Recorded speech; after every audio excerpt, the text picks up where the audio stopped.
Hey everybody, welcome back to the Doggone Positive Way.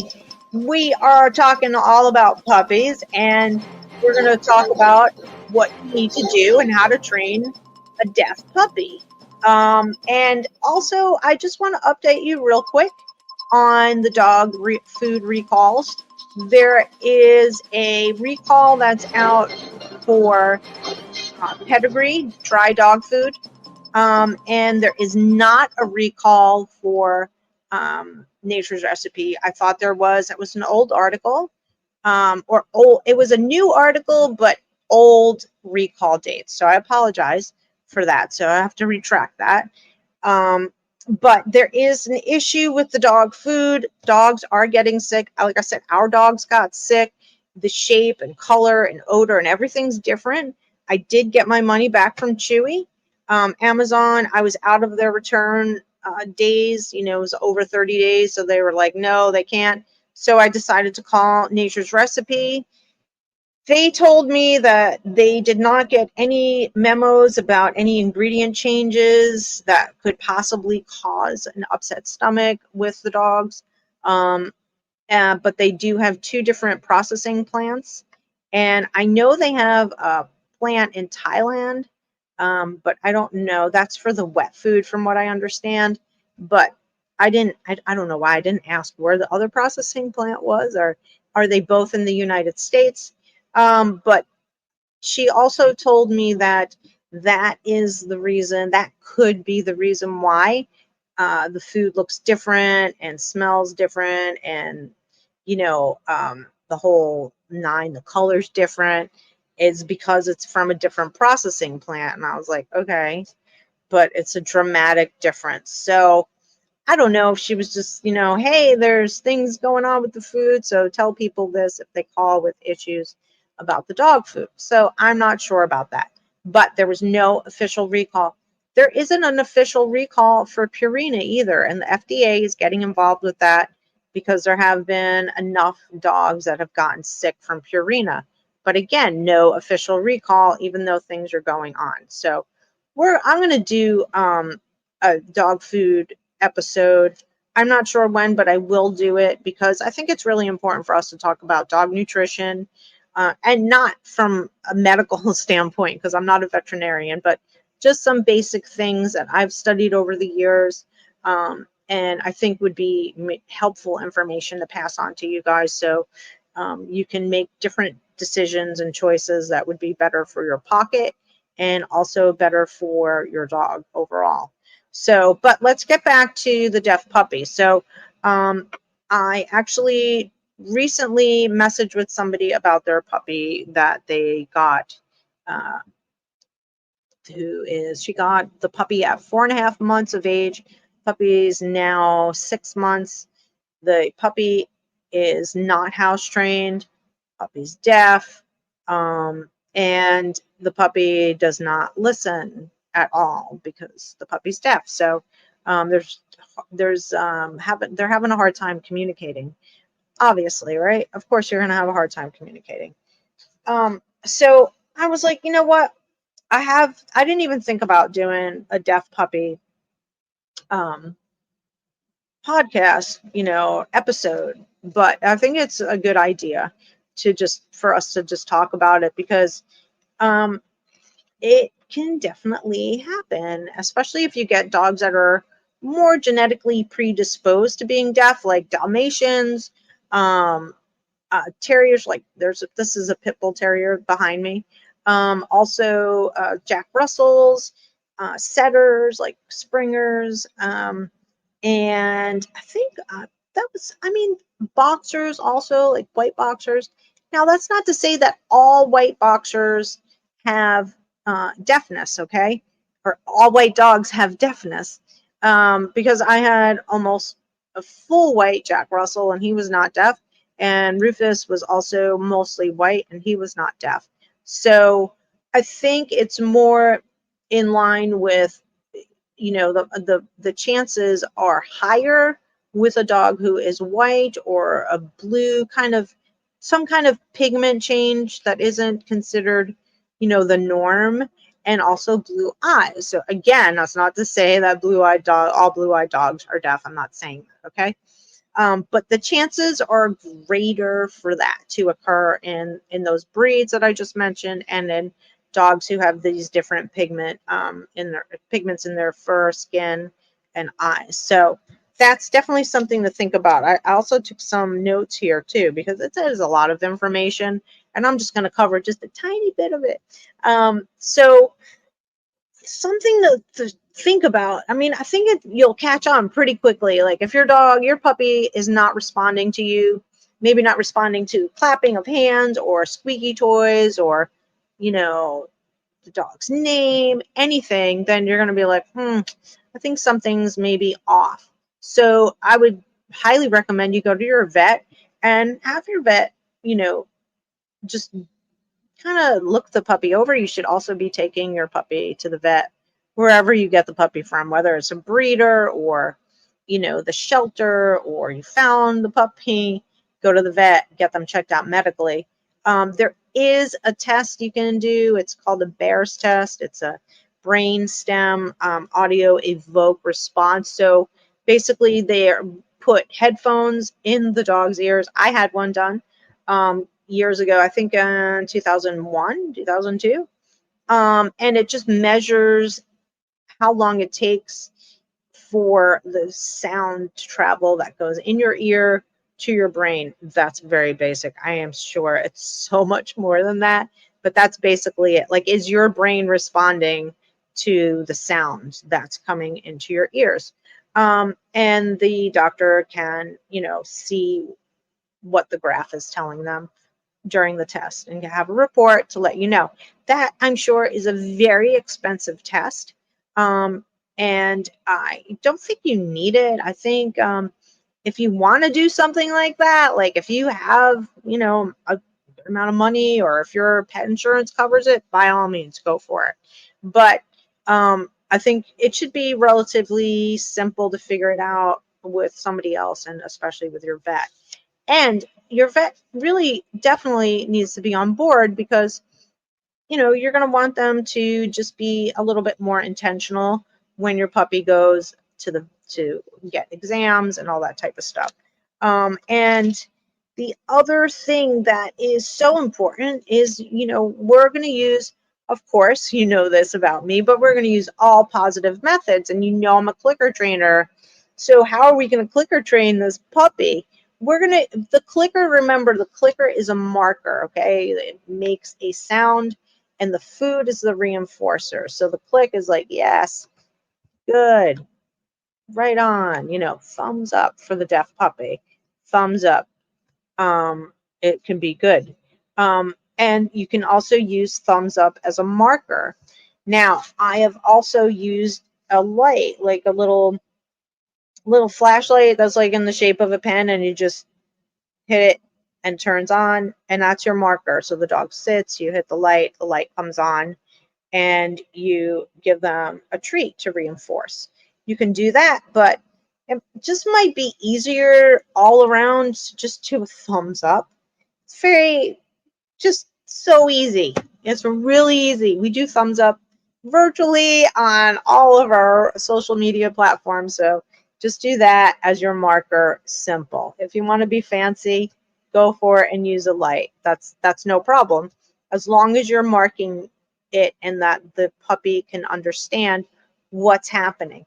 And you're going to do the same thing as you do in clicker training. With a clicker, when you introduce a clicker to your dog or your puppy, you click reward, click reward, click reward, so that they know, hey, there's a sound and a reward comes after that, okay? Now, there's the thumbs up, and I'm going to get a reward. And there is a pen light goes on, and I'm going to get a reward. So they make that association. We just have to, instead of an auditory marker, we just have to make a visual marker. That's all. It's very simple to change. And in a lot of ways, it might be easier for people to do this than deal with the clicker, right? No worries.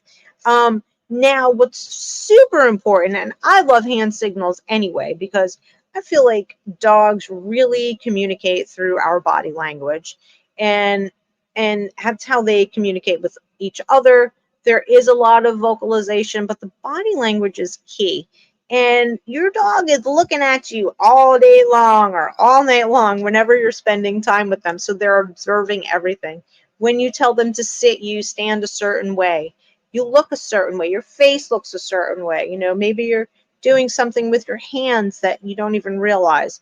But in the case, especially for a deaf puppy, I want everybody to be consistent. And all this goes for a deaf dog, too, an adult dog.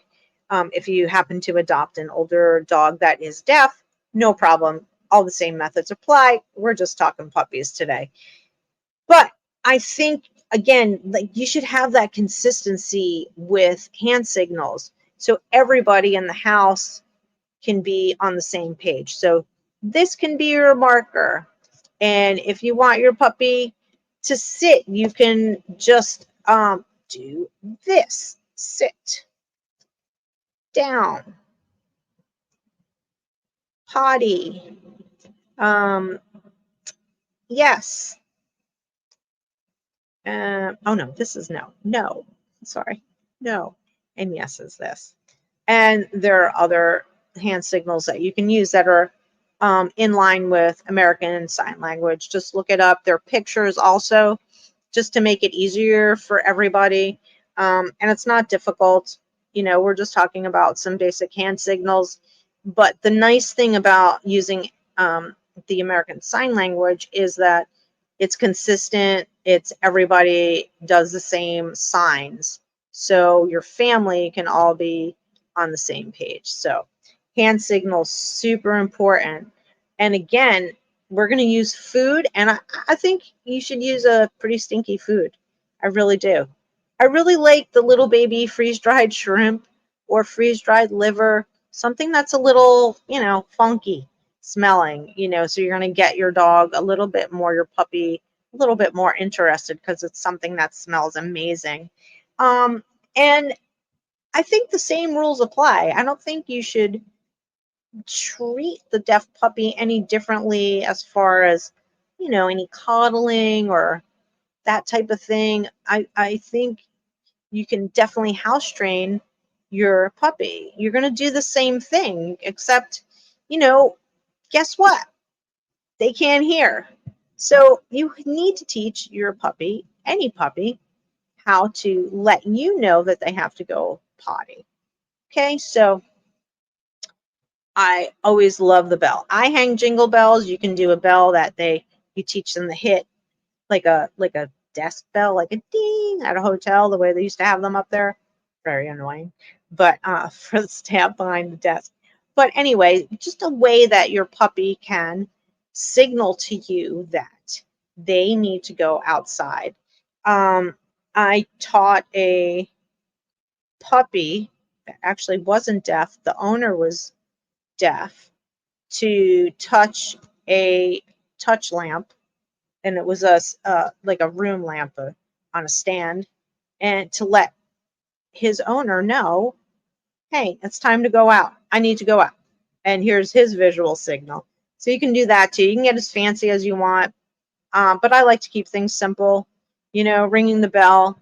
Really, the bell is more about us. It's more about our signal. It is also about teaching them to communicate, but whether they're deaf or not, this is definitely something to teach your puppy to do, is a way to let you know that they have to go out and eliminate. Now, once you're outside, you can use the potty signal, okay?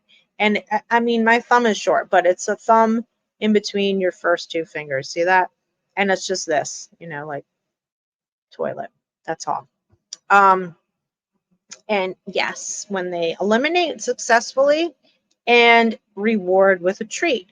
Now, you need to be very present and in front of your puppy and follow your puppy, and maybe leaning down a little bit if they're little puppies, you know, so that they can see your hand signal. And you're going to be talking. It doesn't matter. You don't have to be quiet at that point because it doesn't matter. Your puppy's not listening to you. But I just want you to be consistent and let your puppy know, hey, they're doing a good job. I want you to go toilet, and yay, good job. And here's your treat. Okay, so all those rules still apply. Okay, so we have how your puppy's going to let you know that they have to go out. Hang a bell, put a bell on the floor, whatever. So you hear it and they need to go.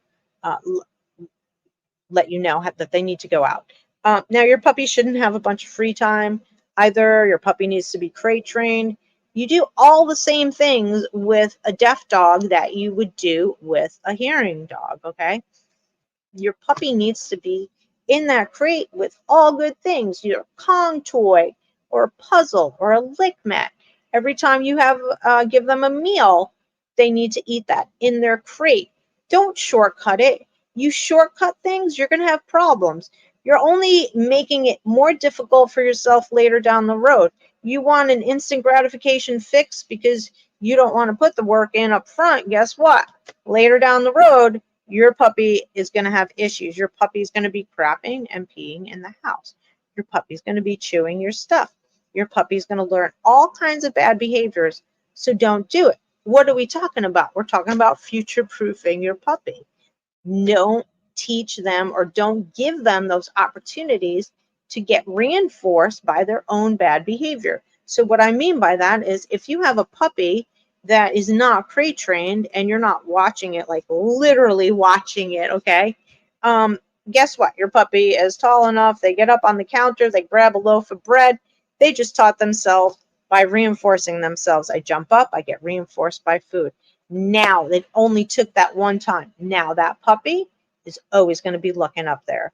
And if one day it's not up there, but the next day it is, you just put them on a variable schedule. So you need to crate train your puppies, especially a deaf puppy. You cannot communicate with your deaf puppy if they can't hear you, okay? So now, there are other tools that you can use. You can use a vibrating collar, which I highly recommend a vibrating collar. Literally just vibration, no electronic shocking, none, zero, period, nothing, nada. What I like about these vibrating collars is that they also have an auditory sound. And again, for us, for myself, I want to know that when I press the vibration, that the puppy is feeling it or that it's activating. So I need that auditory signal for myself to be like, okay, it's working. So I like that. You can set the level of vibration, and I always start low, like start at the lowest level, start at 1. And if you need to bump it up a little bit, maybe the puppy has like really thick fur. You know, I don't know what kind of puppy that you have. Like maybe it's, I don't know, let's say it's a husky and it's like so much thick fur around the neck. Okay. So you're going to maybe want to put it up to like 2 or 3 so that the puppy can feel it. You can go on Amazon and probably most of the pet stores also will have just the vibrating collar. And it's specific to training a deaf dog, okay, or a deaf puppy. And that is also, I think, going to be a very effective way of teaching your puppy to look at you, to come back to you. And I don't want you to use it as like a negative or just, you know, use it as a way of distracting or just getting the attention of your dog. Because what's going to happen with that is you'll have to start raising the level of vibration. This is the same thing in electronics, but you'll have to start raising the level of vibration, and it'll eventually just, you know, be like, whatever, your dog will start to ignore it. So what I want you to do when you use a vibrating collar is, again, make sure you're in front of your dog. Be very proactive with your deaf puppy, okay? And make it vibrate and give them a treat. And vibrate and treat, and vibrate and treat, and vibrate and treat. Not like vibrate and treat very, you know, on top of each other, but vibrate, wait a second, treat. Vibrate, treat. So again, the puppy is getting this association that, oh, I feel this thing on my neck and I'm getting a treat. So what I like to do, and this is also the same with hearing puppies. When I teach a come command, it's about, the dog just turning and looking at me. So if I call my puppy and they turn and look at me, I mark that look, that head turn, because it's really about name recognition at that point. But what do you do when you have a puppy that can't hear their name? How are you going to do name recognition? How are you going to reinforce that head turn? So we're going to work on a watch me, and I would add a hand signal in. So this is what it would look like. Vibration, your puppy looks at you. Puppy looks at you. Okay. Here, this is what it looks like. I'm trying to work it through in my head. So when you use the vibration collar to teach your puppy a watch me, do the vibration while they're looking at you. So vibration and reinforce with a treat. Vibration, reinforce with a treat. And that's while they're looking at you. So you're super proactive. They're already looking at you. I know they're already looking at you. I don't care. We want to capture that behavior and mark it with a vibration. This is another marker. So you have thumbs up as a marker, and you have the vibrating collar as a marker. So it's charging them up basically to know what the vibration means. So vibration, reward, vibration, reward, vibration, reward. Okay. And they're looking at you. So that's kind of like the whole thing, right? The whole behavior. Your dog's already looking at you. Your puppy's already looking at you. You're marking that looking with the vibration. You're reinforcing with the treat. Okay. And then you can add this hand signal in. So for a watch me. So it can be vibration at the same time. Vibration, right? Look at me. This is your hand signal, right? Vibration, hand signal, for look me, watch me, and reward. It doesn't matter if you have your treat in the hand. I don't care. Just do your hand signal, right? So here we go. We're going to break it down again. Vibration, watch, reinforce. Vibration, watch, reinforce. And that is giving the puppy an association of when you do this, you want them to look at you. It's also making, again, that association that when they feel the vibration, they know there's a really good treat that's going to happen. Now, I think probably one of the most important things to do is teach your puppy a boundary at your front door and your back door, because you never want your puppy to get out, okay? So make sure you teach them that boundary. Use your body to block them. Use the door, open, they go towards it, close it. Don't open it all the way, open a little. I'll do a video of that at some point. You open it a little bit, they go towards it, close it. Open, close, until you get a puppy that's just like, okay, the door is going to open. I'm just going to sit here. Reinforce with a cookie and then go outside, okay? You're reinforcing the fact that your puppy got calm and either sat or just stood there. It's okay if they don't sit there, but I want you to teach a boundary there. I want you to teach a boundary in at pretty much every door. I like for Troy to sit and stay at this back door.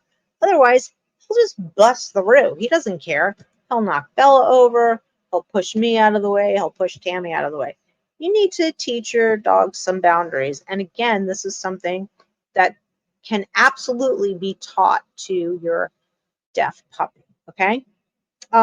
So also, you definitely always need to have a leash on your puppy or your adult dog, especially if they are deaf, especially. And always have your vibrating collar on them when you're outside, because, we need a way to communicate with them. And, things happen in life, leashes get dropped, people come over that don't know the rules, and puppy runs out the front door. So you need to future proof your puppy and teach them the different things that can happen and what are you going to do in that moment. Okay. So have your puppy, with the collar on, with a leash on, and teach them a boundary at the door. These are all safety measures, really. I think everything in training, especially pupper training, is, a safety measure, is a prevention, is a way to stay out of trouble, is a way to avoid costly things, is a way like destruction, like don't train your dog, you're going to be paying a lot of money for furniture or walls or lose your deposit, that type of thing. So that's pretty much the basics of training your deaf puppy. Everything is really the same.